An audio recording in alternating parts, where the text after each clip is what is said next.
Welcome to The Milk Check, a podcast from TC Jacoby and Company, where we share market insights and analysis with dairy farmers in mind. Welcome, everybody, to this month's version of The Milk Check by TC Jacoby and Company. I'm excited today to have two special guests from CoBank, Geiger and Abby Prins. We are going to talk about the breeding the beef and the profitability on the dairy farm and how that dairy farm profitability has changed over the years and what it means for the future of dairy. Corey, Abby, thank you so much for joining us today. Excited to have this conversation. So, Corey, what do you do? CoBank is actually short for cooperative bank. So we're the bank of cooperatives and we're part of the farm credit system. Abby and I are part of the knowledge exchange division. So we have a group of 10 economists that work in dairy and animal protein, consumer packaged goods, digital infrastructure, and also farm inputs and crops. I've been at CoBank here now 2 years, just started my third year with CoBank, and Abby joined our team about a year ago. She can tell you a little bit about herself. Thanks, Corey. So I also joined CoBank about a year and a half ago, and I help cover the dairy and animal protein sectors. Come from a very heavy dairy and agriculture background, originally from Tulare, California, based out of Minnesota now. And we're excited to be on the podcast with you today. So thank you for the invitation. Abby, Corey, thank you so much for joining us. Really appreciate it. So our topic today is going to be about breeding the beef and the dairy farm profitability and how the whole breeding the beef trend has been affecting dairy farm profitability. Give us a little background on this trend of how more and more dairy farmers are, rather than breeding dairy cows to dairy cows in order to get cows to enter the dairy herd, more and more dairy farmers are breeding the beef. And how is that affecting the dairy herd right now? Mm-hmm. I have a broad background, having been in the editorial team of Hoard's Dairyman for 28 years and a past president of Holstein USA. And this is a journey. It really involves a triple play. First part of that triple play was gender sorted semen coming onto the scene, then genomics came on the scene, and then it all kind of came together with the beef on dairy movement. Now, economics always enters the equation, because if I would come back and have a conversation with my late grandfathers and say we're breeding some of our prize Holsteins to Angus, they'd throw me out the window thinking I fell on my head. But gender sorted semen came along. Fertility rates really improved in dairy cattle. And I think that's another part of the story, fertility and conception rates. And we landed up with more dairy replacements. Those prices dropped tremendously in about 2015 and almost fell to under $1,200 a head. So at that time, beef prices started climbing and a new opportunity opened up. We start seeing beef prices rise, and then the introduction of beef semen purchases by dairy producers. Of course, this was not actually confirmed by the National Association of Animal Breeders that they started tracking this until 2023. But the trend started 2015, 2016, 2017. We start seeing more of these beef semen purchases, and we see it being implemented into the dairy industry. We then yield these beef on dairy cross animals, and they just start their career on the beef track right away instead of the secondary career after being in the milking string. And having that extra revenue generator, I think, was a very important piece for dairy producers to take advantage of and try to figure out strategically on the dairy farm, where is the money going to come from and how can we best utilize the dollars that are coming back from all of our animals, whether it be from milk sales or cattle sales. So it makes perfect logical sense that this all started once sex semen started hitting the dairy herd back in 2010, 2015. But the surprise to me was that the beef price started going up. If you think of it on a real simplified level, if you've got more beef cattle coming into the beef herd, then why wouldn't that cause an oversupply of beef cattle and cause the prices of beef cattle to start going down? But the opposite has happened since. What's the dynamic that's causing that? Is that simply an increase in demand in beef?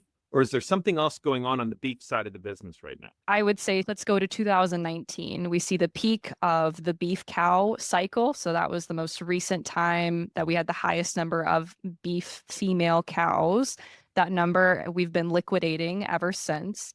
And when you have a low supply and high demand, that means that the price is going to go up. A very simple economic equation. Where these animals come into it is that if we see this decline in the beef cow herd, if there are fewer females available, that means that fewer calves are going to be born in the preceding years. And then we've seen this transition since the late 1990s that beef quality has just absolutely skyrocketed. We are seeing record amounts of prime and choice grade beef.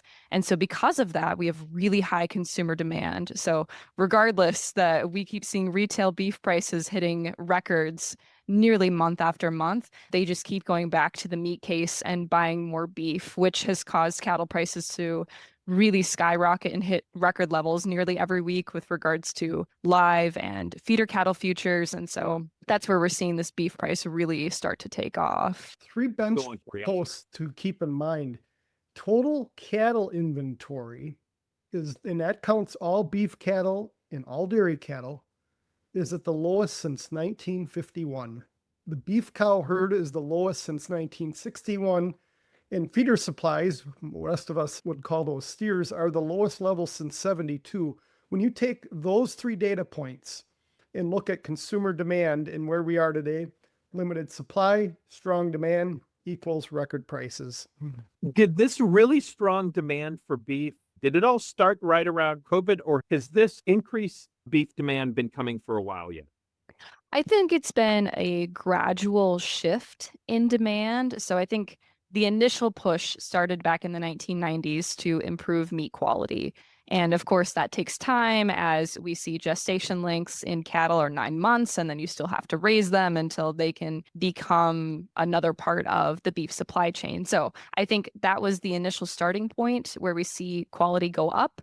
And then just this gradual introduction back to consumers of we have this incredible quality of beef for you to be able to consume. I'd say it's been a really big shift probably over the past decade or so.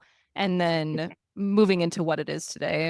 And when COVID hit, it was that perfect storm of everything is already tight. The demand for beef was already good. Now everybody's locked up at home and all they want to do is cook steaks because they can't go to the restaurant to have a special meal. And the next thing you know, the beef herd drops a significant percent. That just started the cycle. And when you're talking about a herd, once it's low, there's no way to just snap your fingers and get that number back to where it needs to be, correct?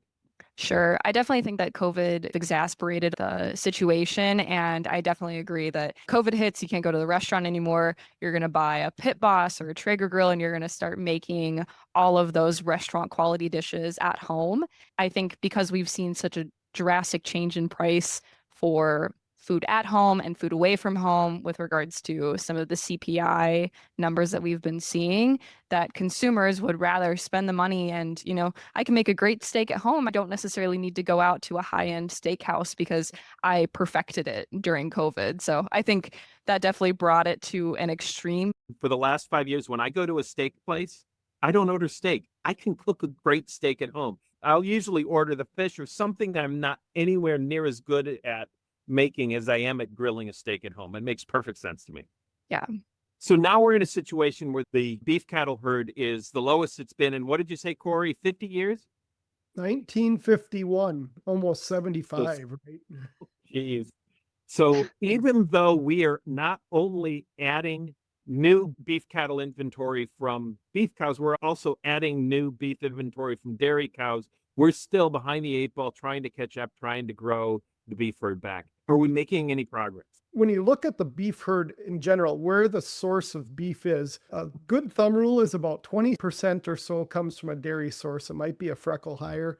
And then about 80% comes from native or purebred beef. Here's the situation. The average age of a dairy farmer is about 58 years old if you look at USDA data.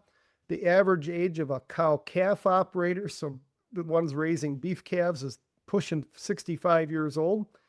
If I have nobody standing behind me to take over my farm, and I am now at the point that I can cash in my poker chips, beef calves, beef steers, beef heifers at the highest price ever, am I going to breed them all back, or am I going to send some of those to the feedlot at these prices? And that's really the biggest question that everyone's asking is, when will that reverse? Right now, you might see 1% or 2 more heifers being retained preliminary in this data, But for the last 3 or 4 years, they've been sending them, even the heifers, to capitalize on these record prices. This is a historic run. So how does it end? What do you think the scenario is? And we haven't even gotten to the point where we're talking about exactly how profitable this is for the dairy farmer, which is really the goal of the conversation. But I can't help but ask the question, how does this end from a beef perspective? Does it need to be completely demand driven, that for whatever reason, beef prices start to come down because the demand changes? And are we going to continually be chasing our tail? Or can this scenario play out and can beef prices normalize in a different fashion? Every bull market has an endpoint. The question is when. The reason we're going to have a long run here versus poultry or hogs is the life cycle. You breed a cow right now, you got 9 months, and then at least probably another 2 years. So let's just round this up and say 3 years here. We have that situation taking place. And I think equally important in the dairy space, we have this $10 billion of new investment in dairy plants. Dairy farmers have pivoted so fast. Now dairy replacements are at a 20-year low. We've culled 600,000 fewer dairy cows in the last 100 weeks. And heifer replacement prices are at a historic high. So now the dairy farmer's faced with a new option. Do I make more heifer calves? Do I make more beef on dairy? But the reason that many will tip towards that beef on dairy, I can get $1,000 to $1,500 for a calf that's 7 days old, and boy, my risk is gone. So where does it end, Abby? I don't think it ends with the consumer. They have showed us time and time again that beef demand is just absolutely superb. Based on USDA forecasts, when we were looking at those last year, we thought 2024 was going to be lower in consumption in comparison to 2023, and we were flat out wrong. They actually grew in consumption. I would say the same is very likely again for this year. What's really been interesting is that the question about when the rebuild is going to happen has been the case for the past couple of years. What's changing now is that we're adding more weight to these animals. They're staying longer on feed. And so we do see a little bit of reduced overall annual beef production, but not to the point where it's really causing prices to go too far out of hand that the consumer is not willing to pay for it. So I do believe that beef is definitely a demand-driven market. And I think there are a variety of factors that could turn it around with regards to pasture conditions. I think the age of the producer is something that definitely needs to be kept in mind of who is the next generation coming to raise all these animals. Do you have enough feed? Do you have pasture? Do you have capital? At the end of the day, we keep talking about record prices. Do you have the capital to be able to invest and insure all of these animals that you own? So I think there's a variety of factors that really play into this. I'm curious to see when the rebuild will actually happen. But when it does, I do think it will take longer to reach our next peak than what we've seen in the past. Abby, if it's not going to end from the consumer, then it almost feels to me like we're probably going to see in the coming months dairy heifer prices become really expensive. Mm-hmm. There's always an end for a bull market, as Corey liked to say, but that end isn't on the horizon at the moment. I don't think we are near it. No, even looking 12 months out, I would be pressed to say that we would be near the end. I think it's going to be a little bit further than that. We're talking about steaks a lot here. Different consumers buy different products. One of the other big things here is lean ground beef. The burger chains from McDonald's to Burger King, if you're in Canada, Tim Hortons, rely on ground beef. And there was an article in the Wall Street Journal here earlier this month that talked about Burger King. 25% of their costs right now is beef. It's up 15% this year alone. So that makes some of our fast food chains a little less cost effective for consumers. Now, we had been shoring that up with some lean ground beef from countries like New Zealand, Australia, and Brazil, but this is becoming a global phenomenon here on tight cattle inventories. This is beyond the US. And that's why this bull market has a longer run. Wow. So that begs the question. If beef prices are going to stay up here for at least the foreseeable future, how is that benefiting the dairy farmer? I want to start the conversation by putting everything into context. If we go back to 2005, a dairy cow calf, 51% of the time, it was a cow, 49-ish% of the time, it was a bull calf. And that bull calf was usually sold for maybe $100, Josh, am I a little bit too low? Was it maybe a little bit more than that? Maybe a little bit, but it's $100 rounded around $100. Rounded to 100. Either way, what we're saying is on the balance sheet, it did not represent that much, did it? Now they're getting upwards of $1,000 for a beef calf. How is that showing up? How has that changed profitability for the dairy farmer? If I'm a dairy farmer today, I'm getting income from my milk. That one's pretty straightforward. We can more or less figure out what that revenue would be on a per farm basis based on how much milk they're making. There would be revenue when it would be time to sell their cows to slaughter. Now there's revenue in many cases from their manure. And now there's revenue as well breeding to beef. How big a portion right now of that top line revenue for a dairy farmer is their beef revenue now from beef calves? So there's some really good data out there from Farm Credit East and Frazier and Torbet that we just recently analyzed here. You're absolutely right. This wasn't a big part of the ledger, but the numbers have really, really changed here in the last 2 to 3 years, and it's extremely noticeable. Abby, walk through those numbers for us. Sure. So we can start on the East Coast and then move over to the West Coast. So the Farm Credit East data, we're looking at Northeastern dairies. And through some of their financial data, they break this down into milk sales, government payments, we have cattle receipts, and then crop sales and things like that. So if you take all of that income and put it together, and you make a percentage of cattle receipts of this total income, we were sitting at about 5% starting in 2019. And even before then, it was a little bit smaller, but you can think of calf sales or cull cow sales falling into this category. And now that we've seen such a large revenue increase from what these animals are worth when they're being sold, we're close to about 9% as of 2024. It's very likely this number will go up in 2025. And if you look at it on a chart, you're moving up and to the right with regards to what are these cattle worth with regards to total profitability. The same kind of trend line can be seen from the Frazier data that Corey mentioned. This includes states like California, Arizona, Washington, New Mexico, and Texas. So very much the western region of the United States. And what's interesting is that the trend is very much the same. They were sitting at about 2 to 3% back in 2019, so just 5 years ago, and that number is over 6% as of 2024. So the same trend is being seen there, and they are definitely making an impact at the end of the day on profitability. And those numbers are revenue. And I think the listeners got to keep in mind, most of that's also profit.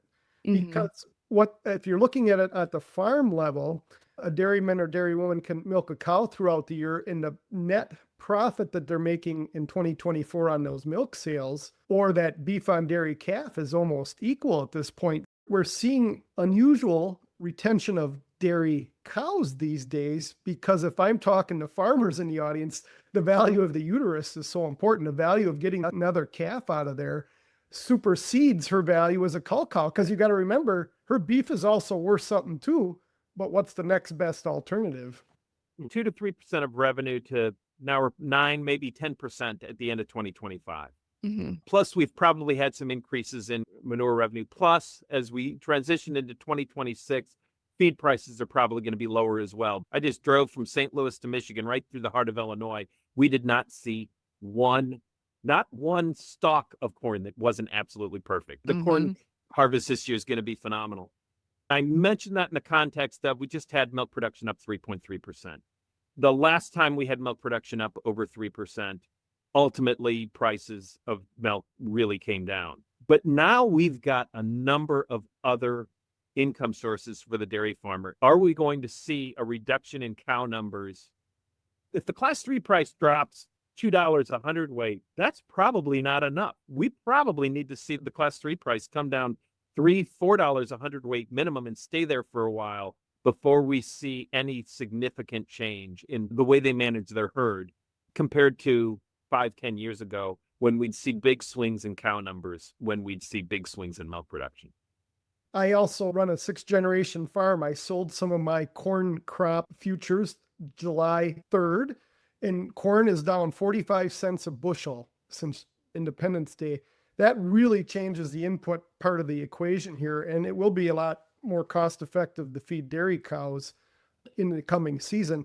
The other thing we got to keep in mind, we're going to see some pretty high milk growth volumes here in the second half of the year, because we have to remember the number one dairy state, California, with 18% of the milk production was battling HPAI, highly pathogenic avian influenza, and over 80% of those herds were impacted by it. So we're going to see some big gains here. What will it take to reduce the dairy cow herd? I think it would be a significant shift in the milk price. Right now, we are on a record pace for exports, certainly something that your team works on each and every day. If my memory's right, you opened up the first office in Mexico way back under the NAFTA days, so you were pioneers in that era. But if we keep growing exports and domestic demand holds strong here, we're not going to see a big run on cow numbers, because if you look again, come back to this pullback on dairy cow culling, there's no national data, but cows are getting older. If we culled 600,000 less in the last 100 weeks, there's a group of 20% that's a lactation older now. We're going to have to see some turnover. And based on semen sales, there's just so many moving parts that never happen in our lifetime.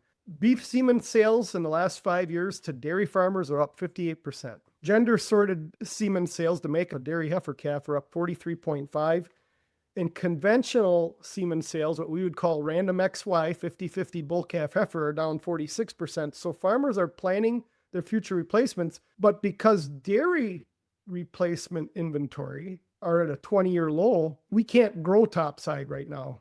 In fact, some numbers Abby and I ran, we look in 2025 and 2026, those 2 years, we're probably running 400,000 fewer heifers than the year before each of those years, just because of this dramatic shift. So even if milk production is going up right now, we don't have a lot of upside capacity to grow it because we just don't have cow numbers. The only way to grow it is older cows. My back of the envelope estimate is we grew the average number of lactations in the past year that a dairy cow would put out by roughly a third of a year. And so I think it was roughly 2.3, and after a year, it's probably about 2.6, which means we can maybe do this 2 or 3 more years, and then we're now getting into the point where we're at 3.5 to 4 lactations per cow. And that feels to me like the point where we're going to start having trouble maintaining increases in milk value because the cows are just getting too old. Does my back of the envelope math sound about right to you, Corey? Your back of the envelope math, I could go a third, I could go a half lactation. And this is such a big issue that the American Dairy Science Association had a discovery conference in May, and we had people from 17 countries around the world talking about this, because we have spent a generation taking better care of our first lactation cows. Think about being in high school when you're a freshman versus a senior. You got to take care of them a little differently. And now we have a bunch of seniors in the pen who have different challenges. Older cows, when they calve, have more metabolic and fresh cow issues. So yes, every time we make another turn on that lactation, we need really good cow people on these farms to bring them around to that next lactation.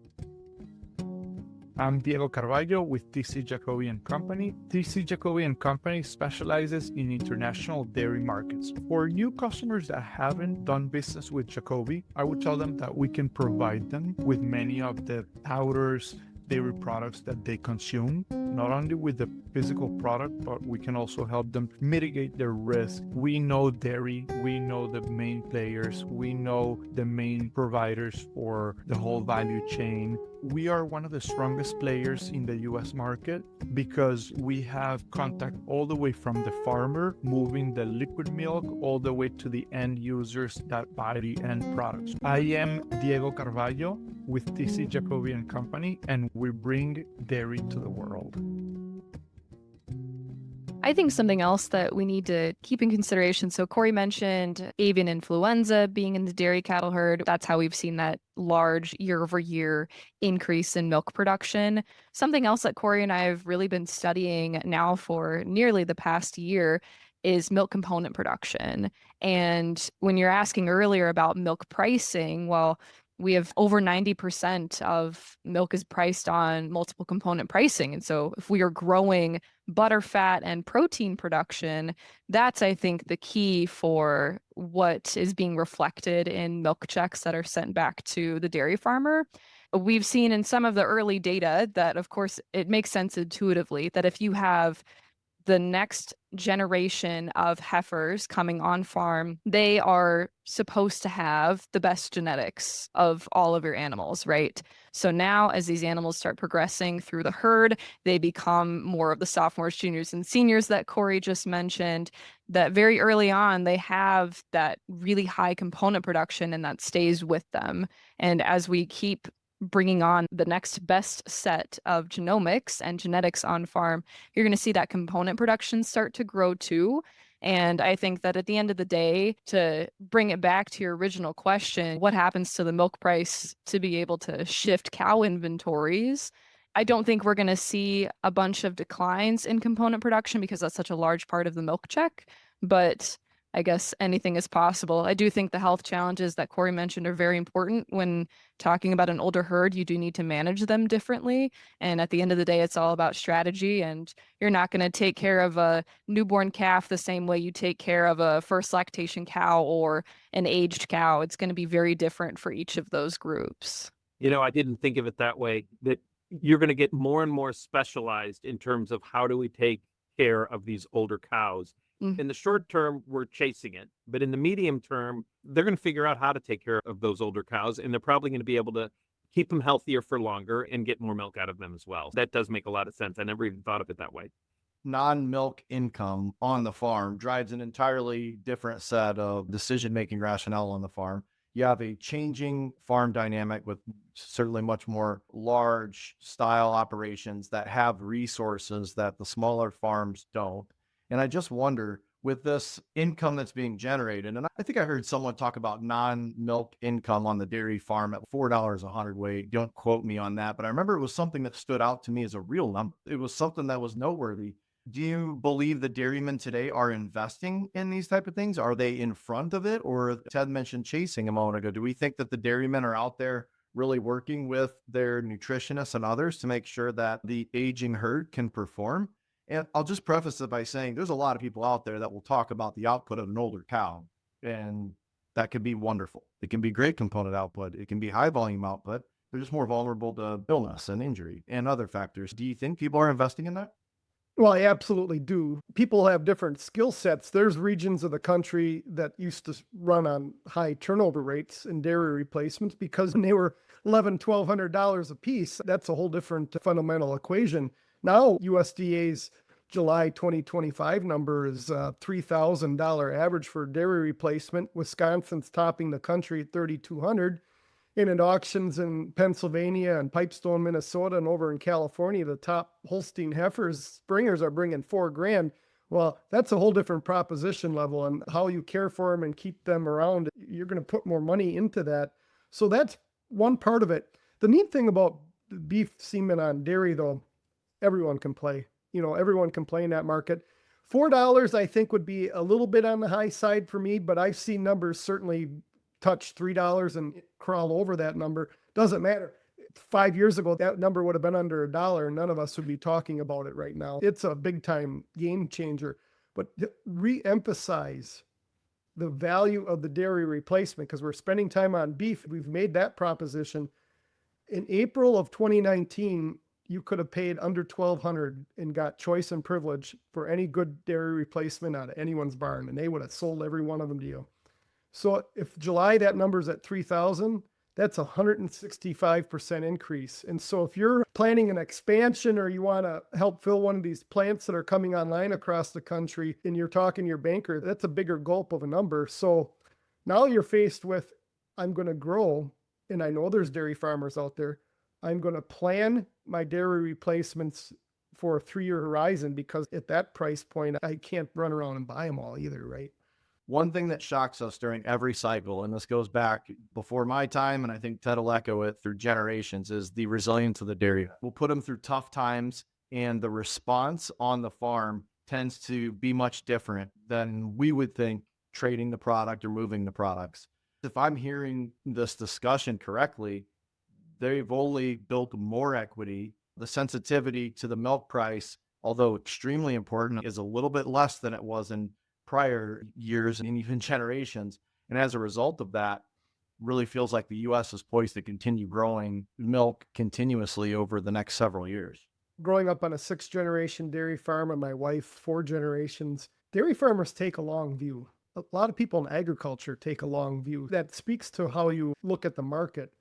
So that's an important part of that equation here. In the last 5 years, I've had a number of livestock groups call a dairy guy up and really want to understand this. And if that call would have came in 10 years ago, I would have called it lunacy. But now people are really trying to wrap their heads around it. And it's kind of fun being a dairy farmer because you have these different options. You can make more dairy replacements and you're going to do quite well on them too. Part of it may be, hey, I don't want to build another barn. Let's make more beef on dairy calves. Hey, I'm going to grow. I can put up another barn, raise more heifers. Hey, I can call and just get those shipped out somewhere. So there's just so many options in the decision tree right now. It's kind of fun to manage them. If you're going to build a new dairy today and you just look at what that cost was 12 to 18 months ago, with inflation, we've seen double-digit increases in concrete, in wiring, in labor, in steel. We've had over 25 quarters of insurance increases. So all these little things add up, and it affects not only dairy farmers, but dairy processors. So if you're going to retool and revamp and build something for the next 10, 25 years or longer, it is a long-term play, and it will impact how you approach this entire situation. Just doing the math in the back of my head, even if we're up $3 a hundredweight in terms of extra revenue that's not even showing up on the milk check, you have probably since 2019 an increase minimum of 30% of costs for a dairy farmer. That's my guess. Plus, you're selling fewer cows at the end of their second and third lactation. So the number of fully grown cow sales has gone down. So that's part of it. And even though your component prices are up, so maybe you're getting a little bit more revenue on your milk check, net in the last 6 years, I think most dairy farmers would tell you break-even price on the milk check is not the same as it was 5 years ago. It's still gone up even with those other revenue streams. Correct. And everything's shifted higher. Yeah, exactly. We mentioned that over the last 20 years, there's been a lot of variables influencing cow prices more than there was 20 years ago. And Abby mentioned that aging farmers without a succession plan is one of those factors. I was wondering if you see them trending to follow a specific path, such as selling their herd, or is it too varied to predict? So I could definitely speak a little bit more to this on the beef cow side rather than dairy, but I'm sure the similar concept applies that if you are an older individual, you're looking to retire and you do not have the next generation to come up behind you, why not get out while the market is high? I mean, it's better than getting out when the market is at a rock bottom, right? So intuitively, that makes a little bit of sense. And I could say the same thing, that dairy farmers are not going to expand if they do not have the capital to be able to invest in those animals, or they have other debt that needs to be paid off. When we talk about the dairy industry or even just other sectors of agriculture, it is very common to have a diverse business, that you are not only raising dairy cattle or you are not only raising beef cattle, that you're doing crops or you're growing trees or you're doing something else to diversify your business. We've seen how crop prices have fallen over the past couple of years, that you have producers in the beef sector that are selling off extra calves because they are at record high prices, sell them off and help cover some of that loss on the crop side. So that also plays into this a little bit. I would like to believe that happens on the dairy side too, that if you have other things that are taking precedence, what debt needs to be paid off first, where is the money going to come from? And when we're talking about diversification of income, I think the dairy industry has really been a beacon or a front runner, where you have milk sales, you have cull cow sales, you have beef on dairy calf sales, you have all of these other revenue generators besides just milk, and that's helping spread risk across the business so that when volatile times hit, because it's not an if, it's a when, that you are better prepared for those situations. You know, costs have gone up over the last 5-year horizon. But the other thing is milk coming off of U.S. dairy farmers has changed tremendously. If 90% of the milk in this country is priced on multiple component pricing, with 90% of that price affixed to butterfat and protein, farmers are shipping a lot more butterfat and protein and a lot less water.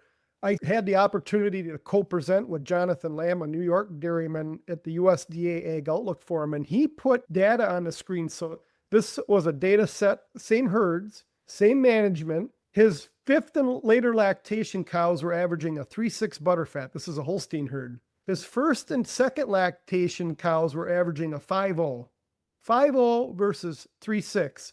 And from protein, the young ones were averaging 3.6 and the older ones were averaging 3.2. Now, nobody sells percentages, but when you multiply that by pounds, that means that milk coming off of Jonathan's farm, and he's really representative, maybe on the higher side, because he's all in on genetics and genomics. But look how much more valuable his milk got per pound over that 5 years. And those who are being very aggressive in this category, and aggressive in my mind means using the top end Holstein and Jersey bulls or your favorite breed, getting heifer calves out of those best cows for dairy replacements, and then looking at the bottom end of that bell-shaped curve and saying, hey, you guys don't need to put a dairy replacement here. I'm going to harvest and send your calf to the second career right away at beef on dairy. There is a lot of revenue to be made, not only on the beef side of this, but raising the component level. Because consumers, when we work the export market, we're largely not shipping fluid around. We're putting solids out there, and processors want solids. This story has just begun. Corey, I couldn't agree with you more. And I think Mike and I have already started talking about having an episode here in the next month or two where we're talking about that very theme. And even more specifically, over 50% of all the milk in this country goes into making cheese. And the fat component is growing faster than the protein component. And cheese plants are starting to really struggle with that. We're traders here. Everything's about supply and demand. And right now we're seeing a drastic shift in the supply-demand balance of butterfat as we speak because of that change. And so I'm very curious to see how that all plays out in the next 3 to 5 years as that fat percentage continues to go up, and also how cheese plants deal with the surplus fat that's coming at them, especially as it relates to protein, because there's more fat out there than protein. And it's creating a very fascinating dynamic in the cheese plant right now. Yeah, and from a genetic standpoint, so now you were going to talk genetic geek, but there's a 80% correlation. So if you raise butterfat, there's 80% chance you're going to raise protein and vice versa. So these two traits are hitched to one another. Now the difference though is we can do more things through feeding to raise butterfat levels. And right now, the dairy farmer is receiving signals that butterfat's worth more than protein. I agree, though, that long term, when you're looking to make cheese, half the milk in this country goes into cheese. We do need to be very cognizant of that fat to protein ratio because it will have some dramatic impacts long term. Yeah. The math is simple if I'm a dairy farmer. Whether the butter price is $4 a pound or $2 a pound, the formula still comes to a very simple conclusion: produce more butterfat. Bingo. Yeah. All right, guys. Corey, Abby, this was a fantastic conversation today. Thank you so much for joining us. We really appreciate the discussion. I learned a lot. I have a feeling everybody else in this call learned a lot. Thank you so much for joining us. You're most welcome. All right. Take care, guys. Yeah, thank you guys. See ya. All right, take care. We welcome your participation in the Milk Check. If you have comments to share or questions you want answered, send an email to podcast@jacoby.com. Our theme music is composed and performed by Phil Kagi. The Milk Check is a production of TC Jacoby and Company.